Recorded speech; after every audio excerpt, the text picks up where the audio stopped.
Good morning बच्चों। मैं class 6 के लिए आपका चैप्टर 2 का क्वेश्चन आंसर्स लेकर आया हूं। तो बिना कोई टाइम वेस्ट किए हम लोग शुरू करते हैं क्लास 6 का और समझते भी रहेंगे कि इसमें और कौन कौन सी बातों पर हमें ध्यान देने की जरूरत है। समथिंग टू नो में सबसे पहला सेक्शन ए है फिल इन द ब्लैंक्स। आप देख सकते हैं मैंने वहां नोट किया हुआ है living organisms need food to grow and survive. यहां पर होगा ग्रो और सर्वाइव, मतलब लिविंग ऑर्गेनिजम्स को फूड चाहिए किस लिए? ग्रो करने के लिए और सर्वाइव करने के लिए। Moving to the second question, vitamin A, D, E and K are soluble in fats. याद रखिए जो फैट soluble विटामिन होते हैं वो होते हैं A, D, E and K. Whereas the vitamin B and C are the water soluble. और इसीलिए विटामिन C जो सबसे ज्यादा हमें ग्रीन लीफी वेजिटेबल्स आंवला में मिलता है, हमें कहा जाता है कि आप काटने से पहले उसको धो लिया जाए ताकि उसके विटामिन वॉश ना हो पाए। Next one, the deficiency of dash, यहां पर ब्लैंक दिया हुआ था, इसमें होगा vitamin be in the diet causes a disease called beriberi. Beriberi एक तरह की बीमारी होती है जिसमें मसल्स जो होते हैं वो बहुत ही वीक हो जाते हैं। और बेरी-बेरी नाम की जो बीमारी होती है वो कौन से डेफिशिएंसी से होती है? किस विटामिन की डेफिशिएंसी से? Vitamin B. डेफिशिएंसी का मतलब बच्चों होता है कमी, यानी विटामिन बी की कमी से डेफिशिएंसी ऑफ विटामिन बी की कमी से आपका बेरी-बेरी बीमारी होती है। विटामिन के, नेक्स्ट वन, विटामिन के helps in dash of blood. Vitamin के हमारे ब्लड के लिए क्या करता है? It helps in the clotting of blood. Next one, 5 number, the dietary fibres constitute cellulose. Spelling देखना है CELLULOSE, सेल्यूलोज। अब आते हैं सेक्शन बी की तरफ, राइट ट्रू और फॉल्स। मैंने यहां पर सिर्फ फॉल्स एंड ट्रू लिखा हुआ है, आप अपने बुक से भी नोट कर सकते हैं। मैं क्वेश्चंस भी बोल देता हूं ताकि आप लोग उसको नोट करके मिला सकें। पहला क्वेश्चन दिया हुआ है vitamin and minerals are body building food, तो मैंने लिखा है फॉल्स, क्योंकि आपको मालूम है vitamin and minerals are the protective food. Vitamin और मिनरल्स हमें बीमारियों से बचाते हैं, इसलिए ये प्रोटेक्टिव फूड होना चाहिए था। बॉडी बिल्डिंग फूड क्या है? It is a proteins. तो देखो बच्चों, मैंने यहाँ स्टार मार्क करके एक पॉइंट लिखा हुआ है, students will try to correct the false statement by themselves and write them. मैं यहाँ सही स्टेटमेंट भी बता रहा हूं, आपको जो भी फॉल्स हैं उसके बगल में ट्रू स्टेटमेंट लिखना है कि उसका सही क्या होगा। ओके, सेकेंड क्वेश्चन है कि our skin makes vitamin E in the presence of sunlight. हमारा जो स्किन है क्या वो विटामिन ई बनाता है? False, it is vitamin D. Okay, तो ये ई नहीं बनाता। तो इस ट्रू स्टेटमेंट क्या हो जाएगा? Our skin makes vitamin D in the presence of sunlight. धूप की रोशनी या सनलाइट में हमें विटामिन डी मिलता है। Moving to the next one, third number. Third question है deficiency of phosphorus can lead to anaemia. क्या फास्फोरस की कमी से अनीमिया होता है? No, it is a false statement. True क्या होगा? द डेफिशिएंसी ऑफ आयरन की कमी से, अगर हमारे शरीर में आयरन की कमी हो जाए तो उससे अनीमिया नाम की बीमारी होगी। अनीमिया मतलब खून की कमी। ओके, नेक्स्ट बढ़ते हैं 4 number. We should eat food that has all its essential components in the right proportion. ये क्वेश्चन है, तो ये ट्रू है, सही बात है। हमें सारे जितने भी खाना होता है उनको सही अमाउंट में, सही प्रोपोर्शन में खाना चाहिए ताकि वो हमारे शरीर के लिए जरूरी रहे। तो ये सही बात है, इसको आपको कुछ करने की जरूरत नहीं, सिंपल ट्रू लिखिए। Last one, kwashiorkor occurs due to the deficiency of fat in the diet. Kwashiorkor और मैरस्मस मैंने पिछले क्लास में बताया था, the kwashiorkor and marasmus are the two disease which leads to the और which happens because of the deficiency of proteins, mostly of the proteins. तो kwashiorkor यहां पर सही क्या होगा? The kwashiorkor occurs due to the deficiency of proteins in the diet. तो बच्चों, मुझे उम्मीद है कि जितने भी फॉल्स स्टेटमेंट होंगे उनको आप सही करके नोट कर लेंगे। ओके, चलिए अब आगे बढ़ते हैं। Tick the correct option. Tick the correct options में आप देखो, यहां पर सबसे पहला क्वेश्चन दिया, मैंने सिर्फ ऑप्शन दिए हुए हैं सही से। आप जब इस क्वेश्चंस को बनाएंगे तो आप पहले क्वेश्चन लिखेंगे और जो सही आंसर है बस उसी को, सारे ऑप्शन नहीं लिखने हैं, इसलिए जो सही ऑप्शन होगा उसी को नोट करना है।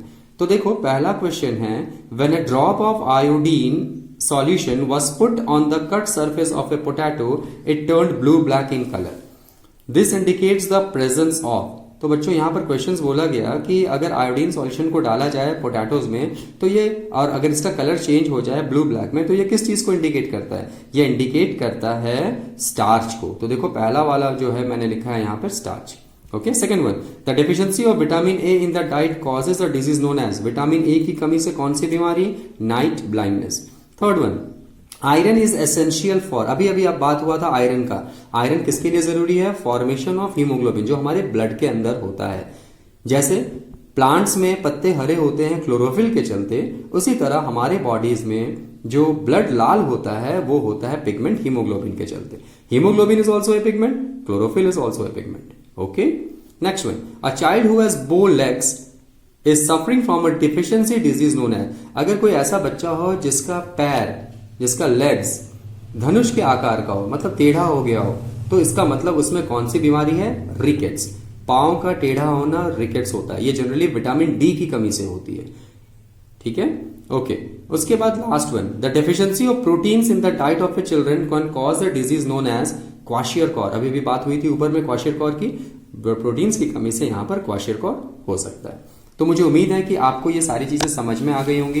ए, बी और सी आप इसका स्क्रीनशॉट लेके या पॉज करके आप नोट कर सकते हैं। ओके, अब हम लोग मूव करते हैं next one, that is a section number D.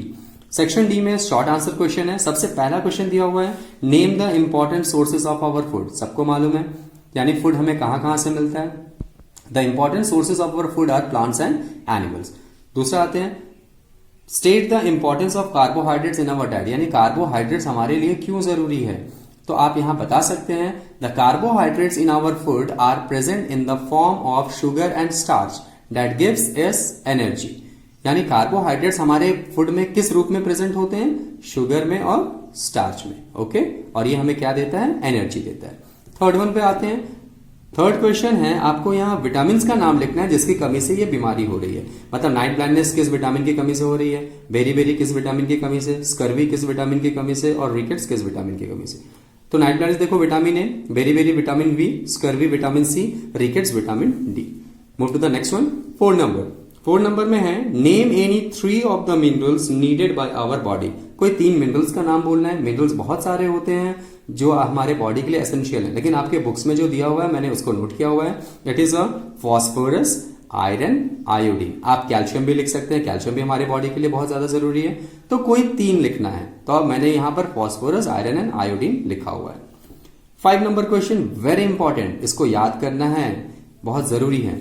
देखो, द रोल ऑफ, क्वेश्चन ये है, state the role of calcium in our body, यानी कैल्शियम जो है वो हमारे बॉडी में क्या रोल प्ले करता है। तो देखो क्या लिखा हुआ मैंने, the role of calcium is much more in growing children and in pregnant and lactating mothers. Pregnant और लैक्टेटिंग मदर्स के लिए ये हम कैल्शियम बहुत ज्यादा जरूरी होता है। It is also important for the bone and teeth formation. हड्डियों के लिए और दांतों के फॉर्मेशन के लिए भी कैल्शियम की ज्यादा जरूरत है। यानी जिन बच्चों के दांत खराब हो गए हैं, इसका मतलब कैल्शियम की कमी हो रही है। तो प्लीज वैसे बच्चे अपने बोन्स और टीथ को मजबूत करने के लिए कैल्शियम ज्यादा लेना शुरू करें। ठीक है, ओके।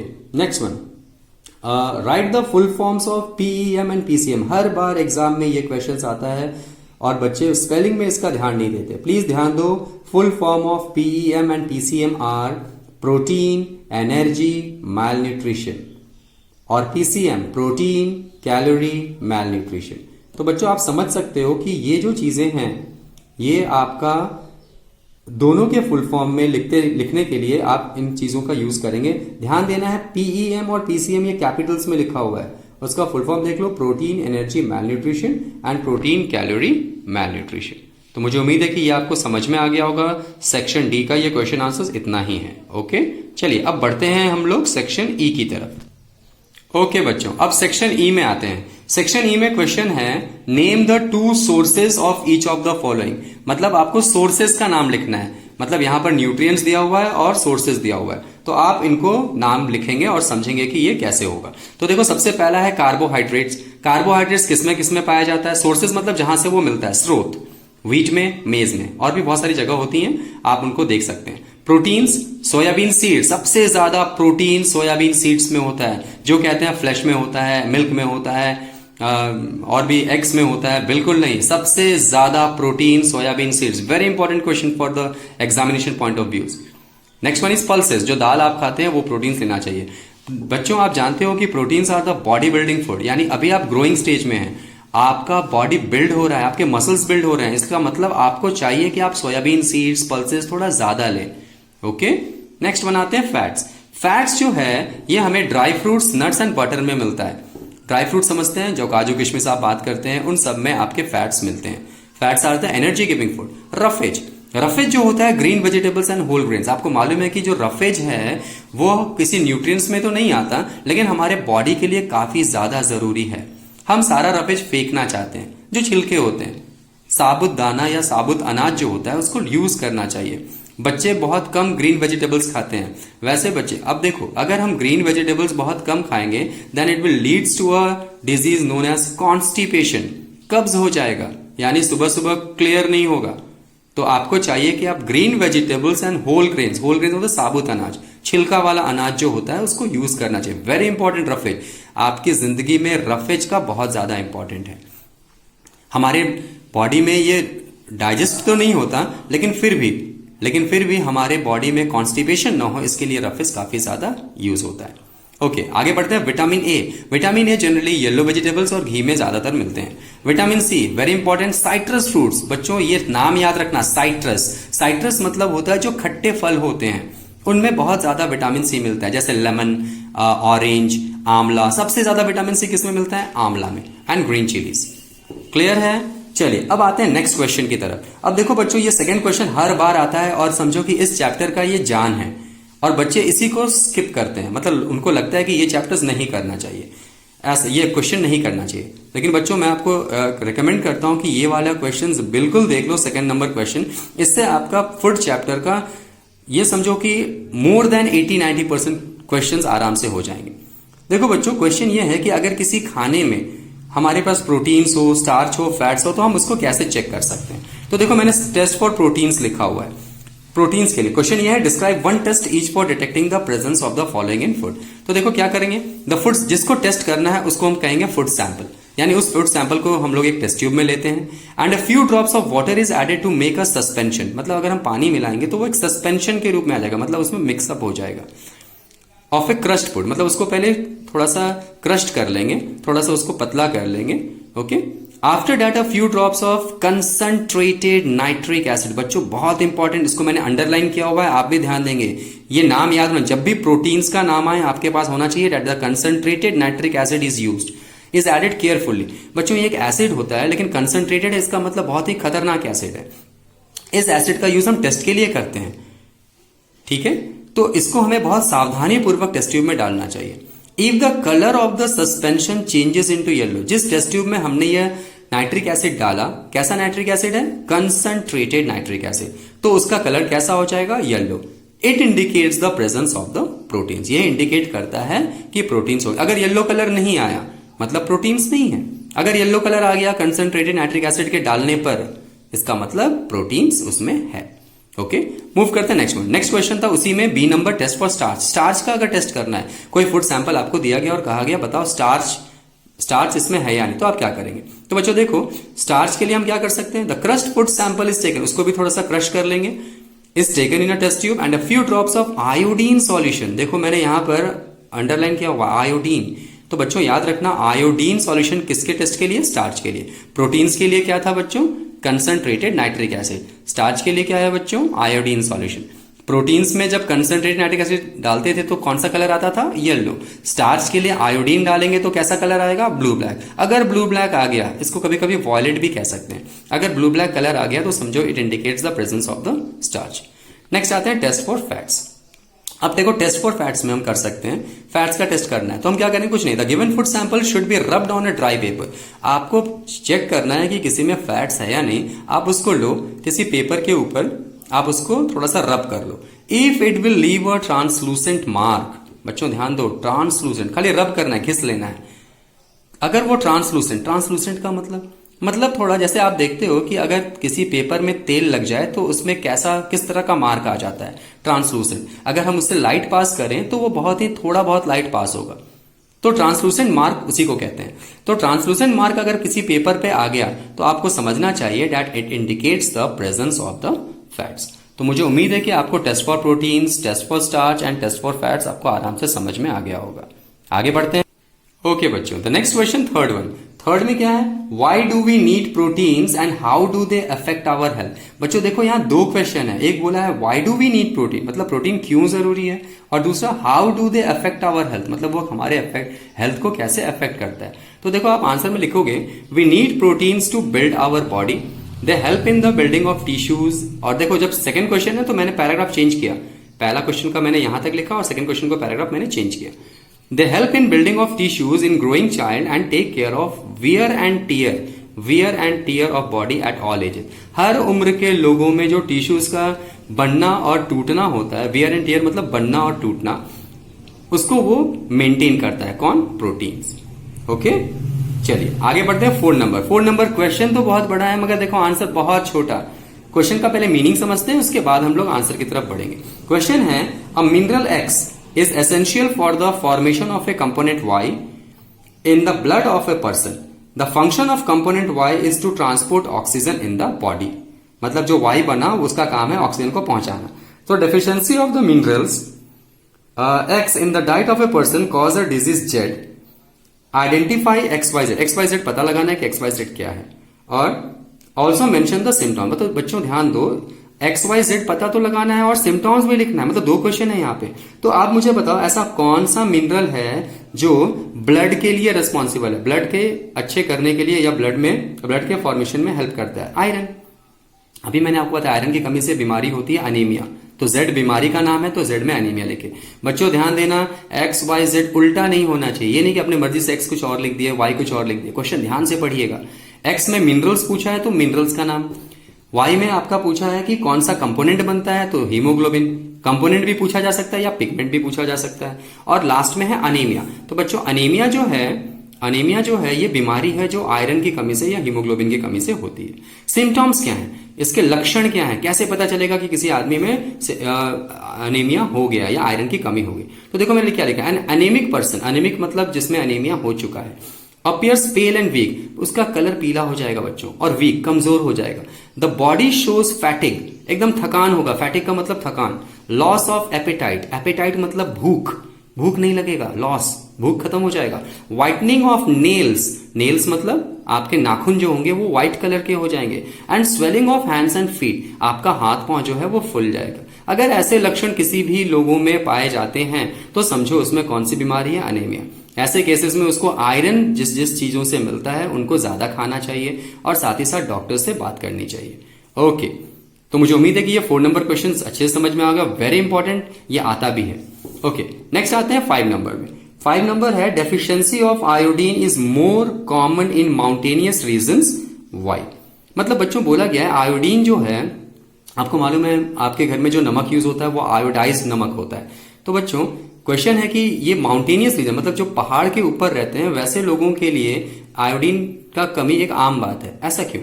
तो बच्चों देखो, जो नमक होता है ज्यादातर समुद्र से निकाला जाता है। तो समुद्र वाले क्षेत्र के पास रहने वाले लोगों को आराम से सी फूड से आयोडीन की पूर्ति हो जाती है। लेकिन जो लोग माउंटेन पे रहते हैं वहां के पानी और सॉइल में आयोडीन की कमी होती है, इसलिए वहां पर बहुत कॉमन ये बीमारी है। आयोडीन की कमी से एक बीमारी होता है जिसका नाम है गॉइटर। गॉइटर में आप देखोगे गला जो होता है वो स्वेल कर जाता है। ओके बच्चों ध्यान देना, आयोडीन की कमी से गॉइटर और आयरन की कमी से अनेमिया। आयरन की कमी से अनेमिया और आयोडीन, स्पेलिंग चेक करना, आयोडीन की कमी से गॉइटर। तो क्या मैंने लिखा है देखो, deficiency of iodine is more common in mountainous regions because the water and soil in these regions are poor in iodine content. मतलब इन जगह पर मिट्टी और पानी जो है उसमें आयोडीन की कमी रहती है, इसलिए वहां के लोगों को आयोडीन की कमी जो है वो एक बहुत ही कॉमन बीमारी के रूप में आ जाती है। चलिए last question, very very important, please don't miss that question.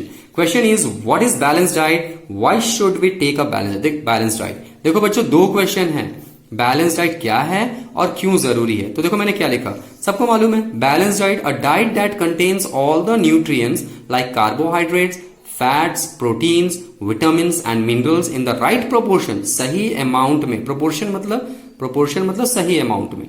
अगर ये सारी चीजें, ये सब न्यूट्रिएंट्स के नाम है, कार्बोहाइड्रेट्स, फैट्स, प्रोटीन्स, विटामिन्स, ये सब न्यूट्रिएंट्स के नाम है बच्चों, या इसको कंपोनेंट्स ऑफ फूड भी बोलते हैं। ये सारी चीजें अगर राइट न्यूट्रिशन, राइट अमाउंट में या सही प्रोपोर्शन में हमें मिलता है खाने में, डाइट मतलब भोजन, food, it is known as a balance diet. We should take a balance diet for the proper growth and development of the body. देखो मैंने पैराग्राफ चेंज किया है, क्यों? क्योंकि 2 क्वेश्चन है आपके क्वेश्चंस में, तो जब भी आपके पास 2-3 क्वेश्चंस एक ही में दिए होंगे तो आपको पैराग्राफ चेंज करके आंसर देना है। क्या लिखा है मैंने, क्यों जरूरी है? We should take a balance diet for the proper growth and development of the body, यानी हमारे बॉडी के प्रॉपर ग्रोथ के लिए, सही से हमारे बॉडी का विकास हो, डेवलपमेंट हो, इसके लिए बैलेंस डाइट जरूरी है। तो मुझे उम्मीद है कि आपको ये सारी चीजें समझ में आ गई होंगी। इस वीडियोस को देखने के बाद आपके सेकेंड चैप्टर के सारे क्वेश्चन आंसर्स पूरे हो जाएंगे। तो उम्मीद करता हूं कि आपको ये सारा चीज अच्छे से समझ में आ गया होगा। So keep learning, all the very best, thank you.